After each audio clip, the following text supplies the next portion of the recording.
It's Elvis Duran in the Mercedes-Benz Interview Lounge. Ryan Tedder from One Republic. Welcome to Jingle Ball. Yeah, thanks for having me. Hey, let's start out with something I've noticed this year. There's a trend going on, Christmas songs. Yes. Our friend Jimmy Fallon with Meghan Trainor released one. Cher, who's here tonight. Yep. And you guys, you have Dear Santa. Yes. Is there something in the air, in the water? What is it about a Christmas song? There is. And funny, I did one with Jimmy, and I'm probably letting the cat out of the bag, but our friend JT jumped on it. Right. So I have a Jimmy Fallon JT Christmas song also on a hard drive somewhere that I'm really excited about. I'm calling out both of y'all, Jimmy, Timberlake. You know who I'm talking about. You know the song. It's really good.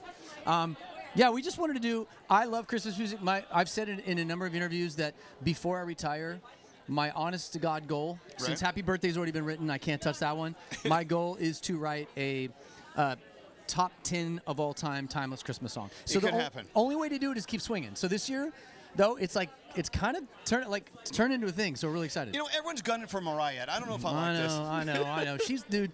We were sitting there at #1 with Greedy for like 4 weeks, like holding on, and then we just see Mariah coming for us. Yep. And then she knocked us out like 5 days ago. The chart game is kind of crazy. The chart game's crazy. So speaking of Greedy and of course Tate McRae, are you still inspired by these artists that are just still up and coming and still just coming out of everywhere and they just hit you across the face like Tate McRae? Yes. I worked with Tate now for 3 or 4 years. So we met during COVID before You Broke Me First.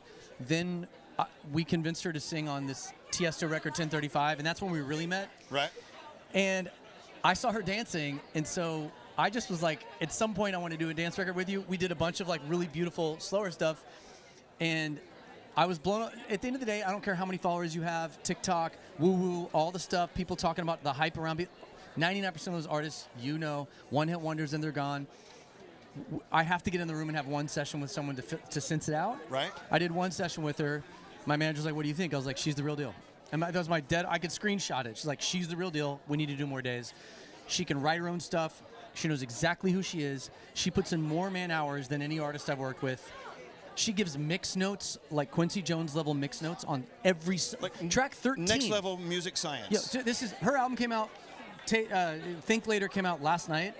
She swapped a mix 48 hours ago because 2 things were wrong that were bugging her, and she texted me and she said we have to swap the master right now. So you don't see that in all artists. The answer is no. I've seen that in 2 artists. Like, it just doesn't happen.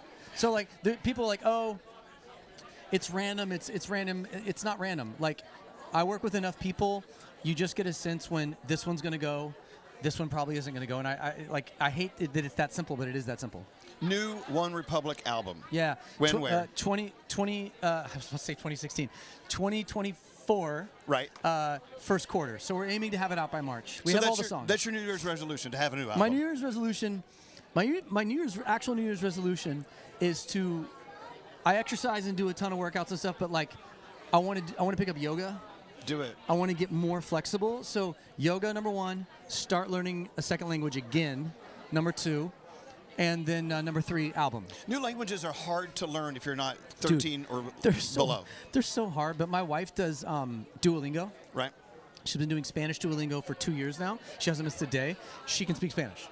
There you go. Yeah. Does she yell at you in Spanish? You don't know what she's saying?